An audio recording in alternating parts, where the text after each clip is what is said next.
A new bridge connecting Crimea to the Russian mainland is expected to open to traffic in December 2018.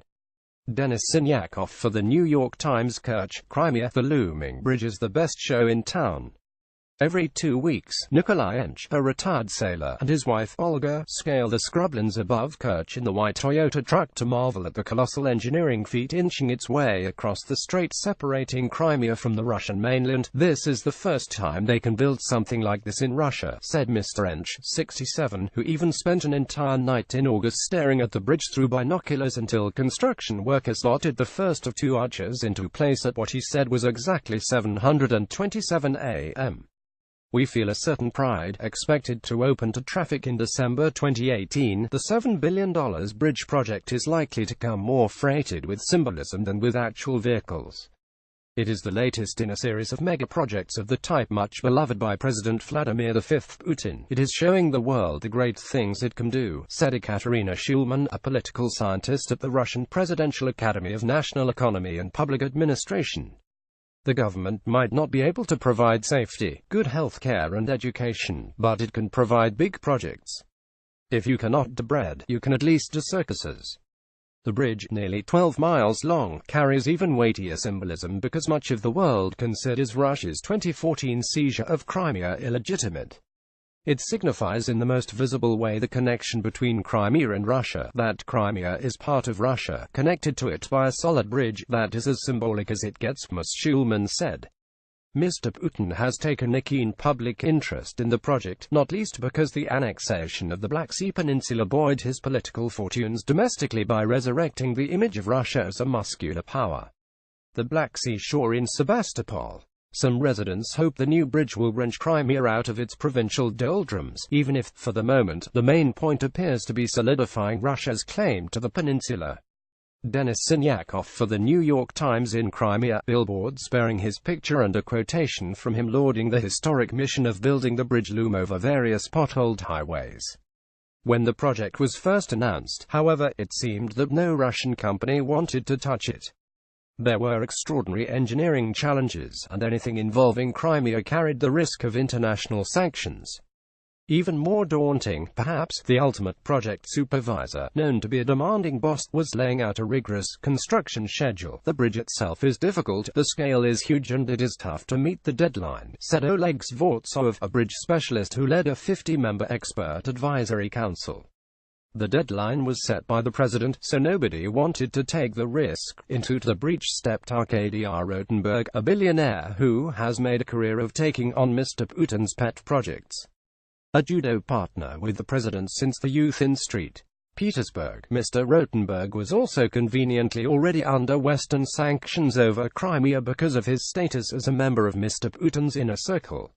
There is some question whether Mr. Rotenberg volunteered or was pushed. The official version that he voiced himself is that no sacrifice is too great when serving the motherland, plus the bridge would stand as his crowning construction achievement. It seems that this is the last big project for me, and I am doing it not to make money, he told the Daily Commerçant in a 2015 interview. If you permit me to say this, it is my contribution to the country's development. The padding involved in huge government construction projects has often served as the conduit for the Kremlin to enrich its friends. The most notorious recent example was the development of the Black Sea resort city of Sochi for the 2014 Winter Olympics, with costs mushrooming to $51 billion, the most expensive Olympics ever. Boris Nemtsov, a politician and anti-corruption crusader who was shot dead outside the Kremlin in 2015, had estimated that 15% of that Olympics budget went to the Rotenbergs, Arkady and his brother Boris. Arkady Rotenberg has long denied exploiting his friendship with the president for personal gain. By some reckoning, the Kerch Bridge would be exceptional if it did not end in the welter of embezzlement scandals that plague most mega-projects.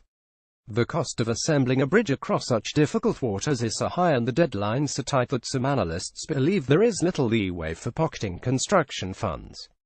Spanning the Kerch Strait with a bridge has been proposed repeatedly for more than 100 years and even tried once before, but some combination of costs, war and Mother Nature doomed every previous effort.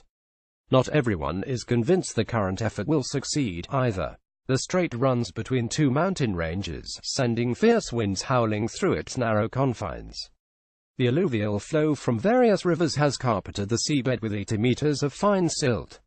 Ice flows crash through during the spring thaw. Indeed, an ice floe sundered a German military bridge constructed during World War II, and the area is prone to earthquakes.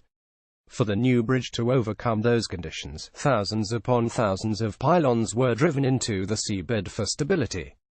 In addition, various parts were built using aerodynamics akin to an airplane wing, ensuring that the winds flow around the structure. All this discussion about geology, ice, wind, waves, it would have been relevant 50 years ago, said Mikhail Y. Blinken, the director of a transportation policy institute at Moscow's Higher School of Economics.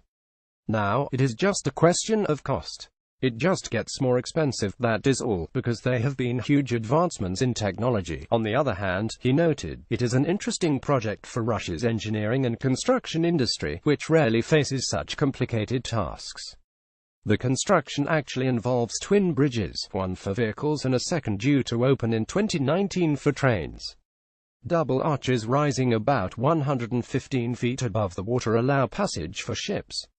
The $7 billion bridge is the latest mega-project of the type, much beloved by President Vladimir V. Putin of Russia. Denis Sinyakov for the New York Times. The huge costs involve not just the bridge, but also rail lines and highways linking to it, as well as a new highway across Crimea. The bridge has sucked up a significant portion of the budget for road and bridge construction throughout Russia, experts said, despite an official denial. The government plans to raise the gas tax in part to help pay for Crimea's development. The fact that some other bridges are not being built, what can I say, said Mr. Svortsov, the head of the advisory council. We are short on bridges and roads. We do not have enough money, so there is a system of priorities. Mr. Svortsov confessed that he was once a skeptic, thinking like some others that a more modern, more efficient ferry service would be far cheaper and more practical. When finished, the bridge should be able to carry 40,000 vehicles and 94 trains a day. That is more cars in one day than the 38,000 the ferry transported during the entire month of December 2016, although 305,000 were transited that August, the peak tourist season. The Russian annexation of Crimea changed the calculations, however. Ukraine severed most transportation links, effectively isolating the peninsula. Kiev opposes the bridge. Some Crimeans consider the bridge the most tangible sign that Russia is improving the lot. For more than 20 years everything was just collapsing, and now finally something is being built, said Nadezhda Nestorenko, 39, a postal worker who also regularly monitors the construction. Some residents hope the bridge will wrench Crimea out of its provincial doldrums, even if, for the moment, the main point appears to be solidifying Russia's claim to the peninsula. In ancient times, said Mr. Blinken, the transportation expert, there were two philosophies behind road building. The Romans, he noted, extended highways everywhere to buttress their claim to the vast empire. By contrast, the Scythians around the upper reaches of the Black Sea avoided building roads to help keep enemies out.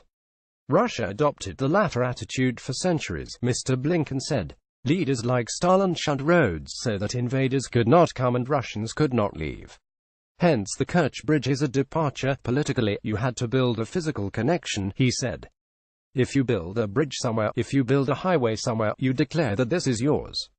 A version of this article appears in print on November 12, 2017, on page A13 of the New York edition with the headline, Putin's bridge to Crimea may carry far more symbolism than traffic.